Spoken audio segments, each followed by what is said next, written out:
তোমরা কি জানো যে প্রতি বছর হাজার হাজার টন উর্বর মাটি নদীতে ভেসে যাচ্ছে? এমনটাই যদি চলতে থাকে তাহলে এক সময় মাটি অনুর্বর হয়ে যাবে। প্রশ্ন হচ্ছে যে মাটি ক্ষয় এর রোধ কিভাবে করা যাবে, মৃত্তিকা ক্ষয়কে কিভাবে প্রতিরোধ করা যাবে। আজকের ক্লাসে সেটাই আমরা খুব সহজ সরল ভাবে জানবো বা শিখবো যে কিভাবে মৃত্তিকা প্রতিরোধ করা যায়, মৃত্তিকা ক্ষয় প্রতিরোধ করা যায়, অর্থাৎ মাটিকে কিভাবে ক্ষয় হওয়া থেকে বাঁচানো যায়, মাটিকে কিভাবে ক্ষয় হওয়া থেকে রোধ করা যায়, সেটাই আজকে আমরা এই ক্লাসে খুব সরল সহজ ভাষায় জানবো বা শিখবো। Hello everyone, welcome to a new class.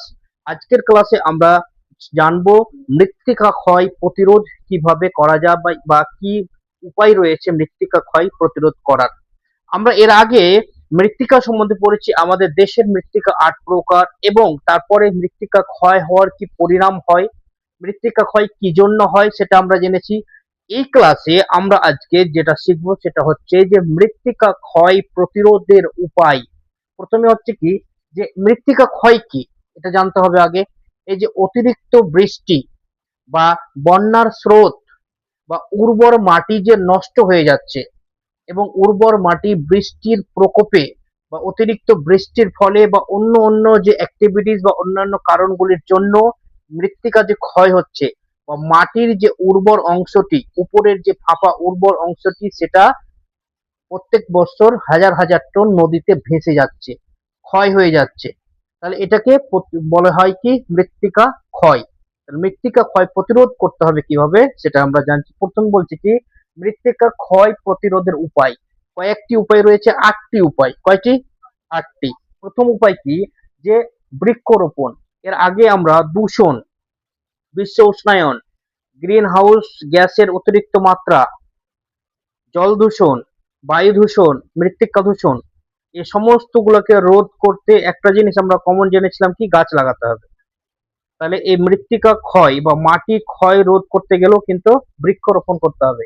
কি বলছে এর বৈশিষ্ট্য কি, বেশি বেশি গাছ লাগাতে হবে। ফলে কি হবে, গাছের শিকড় মাটিকে শক্ত করে ধরে রাখে, ফলে বৃষ্টি বা বাতাসে মাটি সহজে ভেসে যায় না, যাতে মাটি ক্ষয় রোধ হয় যদি আমরা বৃক্ষরোপণ করি।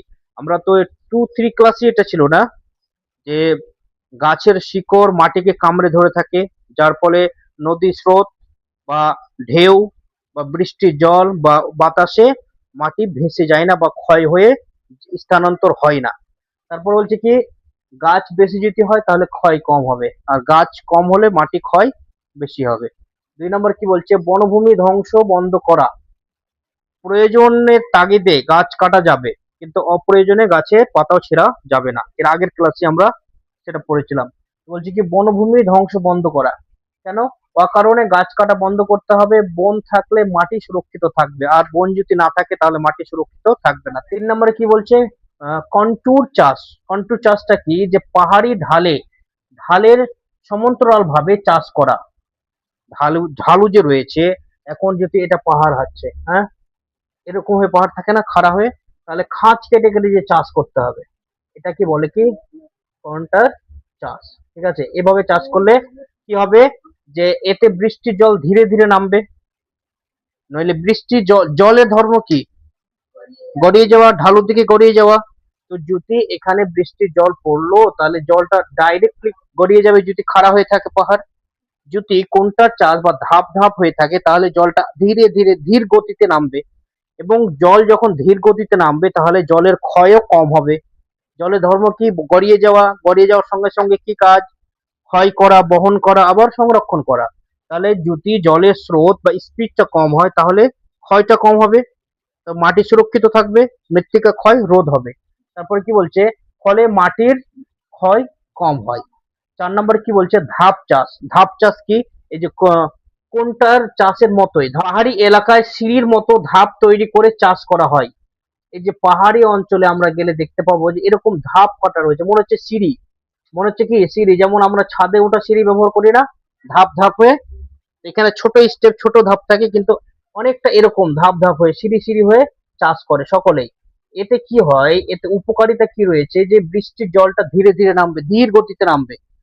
কারণ এখানে বাঁধ রয়েছে, এখানেও বাঁধ রয়েছে, এখানেও বাঁধ রয়েছে, তাহলে জলটা আস্তে আস্তে এখানে আসলো, আবার আস্তে আস্তে এই ধাপে আবার আস্তে আস্তে নিচের দিকে গড়িয়ে আসলো, তাতে মৃত্তিকা ক্ষয় প্রতিরোধ করা গেল। তারপরে কি বলছে, যে এতে জল দ্রুত নেমে যেতে পারে না, মানে স্পিড জলের থাকে না।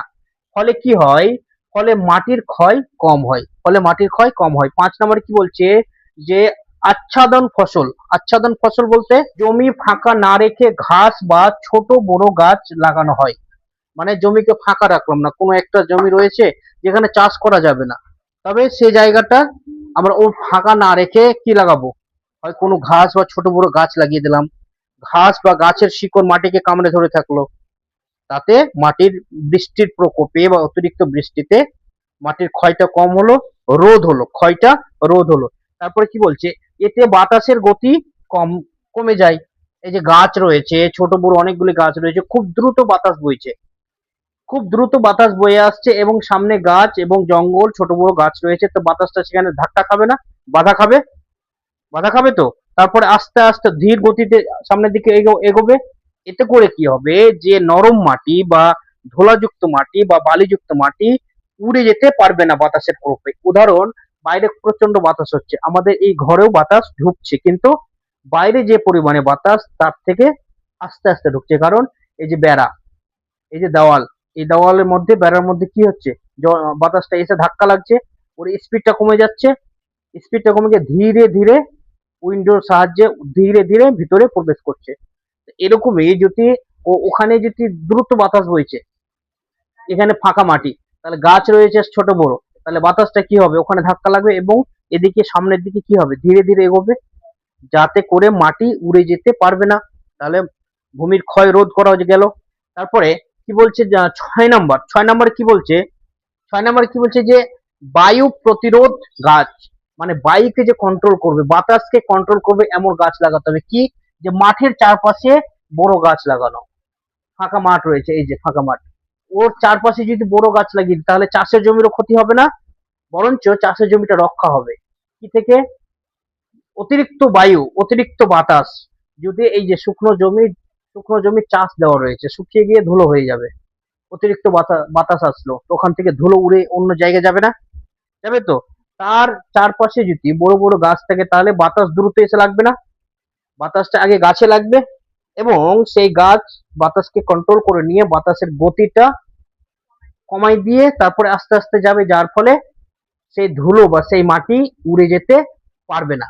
বলছে এতে বাতাসের গতি কমে যায়, ফলে মাটি উড়ে যায় না, যদি আমরা মাঠের চারপাশে ছোট বড় গাছ লাগাই তাহলে। তারপরে 7 নম্বর কি বলছে, নিয়ন্ত্রিত সেচ ব্যবস্থা।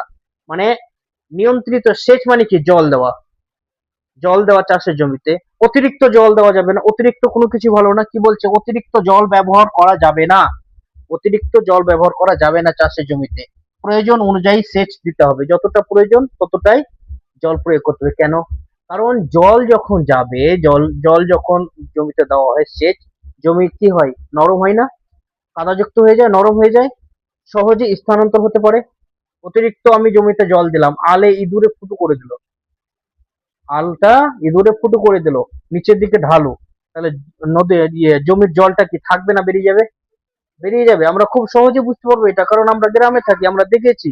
তাহলে জলটা যখন ইঁদুরের গর্ত দিয়ে বেরিয়ে গেল, তো সঙ্গে কি শুধু জলটা বেরোবে না, মাটিকে খুঁড়ে নিয়ে যাবে, তারপরে কি মাটি ক্ষয় হলো না। তাহলে অতিরিক্ত জল দেওয়া বন্ধ করলে পরে এটা হতো না, আমরা অতিরিক্ত জল না দিয়ে স্বাভাবিক যতটা প্রয়োজন অতটা জল দিয়ে রাখতাম, যদিও ইঁদুরের গর্ত দিয়ে বের হতো, তাহলে মাটিটা ক্ষয় হতো না, কারণ জলের প্রেসার হতো না, জলের গতি হতো না, মাটি ক্ষয় হতো না।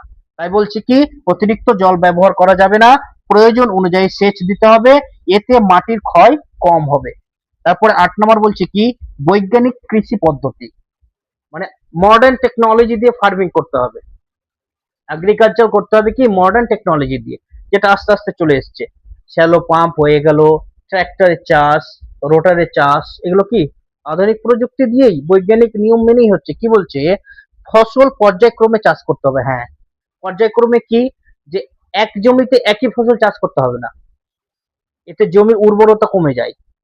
মানে এক জমিতে দুই তিন রকমের ফসল চাষ করতে হবে।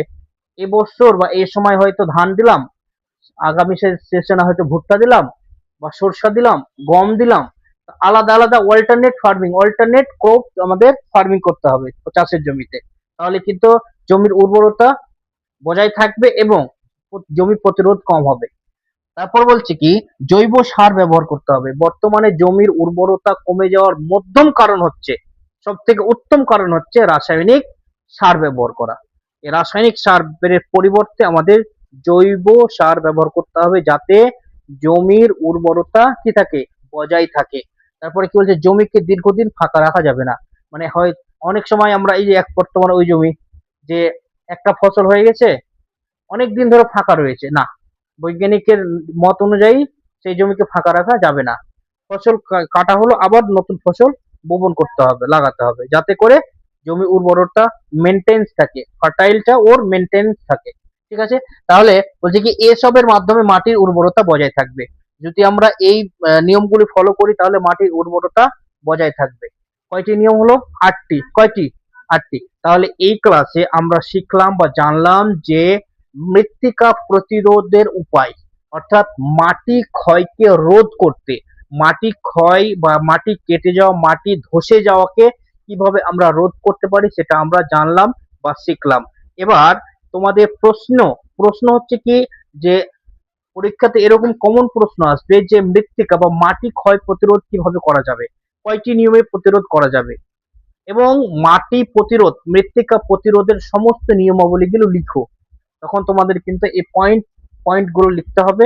যদি বিস্তারিত বলে তাহলে পয়েন্ট লিখে ওর বিস্তারিত লিখতে হবে। যেমন প্রথম 1 নম্বর কি, বৃক্ষরোপণে কি কি বেশি বেশি গাছ লাগাতে হবে, গাছের শিকড় মাটিকে শক্ত করে ধরে থাকে, ফলে বৃষ্টির জলে বা বাতাসে মাটি কেটে যায় না। এই যে বিস্তারিত লিখতে হবে। যদি শুধু পয়েন্ট আছে তাহলে 1 নম্বরে বৃক্ষরোপণ, তারপরে বনভূমি ধ্বংস বন্ধ করতে হবে, তারপরে কন্ট্রো চাষ করতে হবে, ধাপ চাষ, তারপরে আচ্ছাদন ফসল, তারপরে কি যে বায়ু প্রতিরোধক গাছ লাগাতে হবে, এবার নিয়ন্ত্রিত সেচ ব্যবস্থা করতে হবে, এবং বৈজ্ঞানিক নীতিতে কৃষি করতে হবে। এগুলো কমন, এগুলো হচ্ছে কি কমন, ভূগোলের জন্য পরীক্ষার কমন, এক্সাম ফ্রেন্ডলি এগুলো টপিক বলা যায়।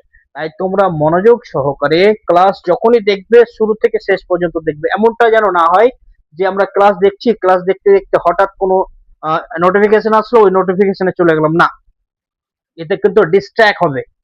ঠিক আছে, ক্লাস দেখলে প্রথম থেকে শেষ পর্যন্ত কন্টিনিউ দেখতে হবে, ওকে পাউজ করে দেখলে থাকবে না। হ্যাঁ, কোনো এমার্জেন্সি চলে আসলো, পাউজ করলাম, আবার যখন শুরু করবো রিস্টার্ট, তখন আবার প্রথম থেকে স্টার্ট করবে। এই তো 10-15 মিনিটের টাইম, এটাকে যদি মনোযোগ সহকারে তোমরা শুনো এবং বুঝে নোট তৈরি করো, তাহলে কিন্তু তোমাদের সিলেবাস অনেকটা অনেকটা সলভ হয়ে যাবে। কারণ এই যে ক্লাসগুলি হচ্ছে, এই ক্লাসগুলি সারাংশ হচ্ছে, একটা অধ্যায়ের সারাংশটুকু এটুকু। মানে এই 10 মিনিট বা 15 মিনিটের মধ্যে একটা অধ্যায় সম্পূর্ণ ডিসকাশন করা যায় না। আমরা যেটা ডিসকাশন করছি এটা হচ্ছে শুধু কি সারমর্মটা, ডিসকাশনটা আগেই বলে দিচ্ছি অফ ক্যামেরা, তারপরে এটা সারমর্মটা লিখছি, যাতে সহজেই আমি আমার অধ্যায়টিকে অল্প সময়ের মধ্যে বেশি পড়াটাকে কভার করতে পারি। ঠিক আছে, তাহলে আজকের ক্লাস এখানেই শেষ।